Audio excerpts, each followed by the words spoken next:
YouTube ప్రేక్షకులకు నా యొక్క నమస్కారాలు. ఈరోజు నేను మీకు మరుగుమందులో అతి ముఖ్యమైన చెట్టుని మీకు పరిచయం చేయబోతున్నాను. అసలు ఈ మరుగుమందు ఎందుకు వాడవలసి వస్తుందంటే, భార్యాభర్తల సమస్యలతో బాధపడుతున్న వారికి, ప్రేమికుల సమస్యలతో బాధపడుతున్న వారికి, అదేవిధంగా అత్తాకోడల సమస్యలతో బాధపడుతున్న వారికి ఈ చెట్టు పేరు అత్తిపత్తి చెట్టు అని అంటారు. ఈ అత్తిపత్తి చెట్టు పేరు అదేవిధంగా ముట్టుకుంటే ముడిచిపోయే చెట్టు అండి. చూడండి, ఈ విధంగా ఈ చెట్టుని ముట్టుకుంటే ముడుచుకుంటుంది.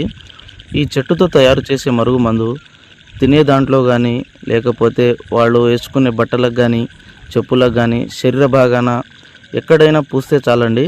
ఈ చెట్టు ఎలా అంటుకుంటుందో మనిషి కూడా అదేవిధంగా మనిషికి అంటుకొని పోతారండి.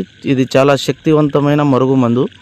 చాలామంది మరుగుమందని ఏదో ఒక మందు పెట్టి సైడ్ ఎఫెక్ట్కి గురవుతున్నారు. తీసుకునే ముందు చాలా జాగ్రత్తగా తీసుకోండి.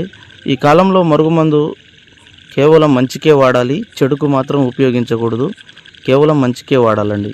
ఈ మరుగుమందు పెట్టడానికి అవకాశం లేని ఎడల దూరం ఉన్న వ్యక్తిని కేవలం 7 రోజుల్లో ఫోటో వశీకరణం చేసి, అఘోర వశీకరణం ద్వారా వాళ్ళు ఎంతటి మొండివారినైనా మన వైపు వశపరుచుకోవచ్చు.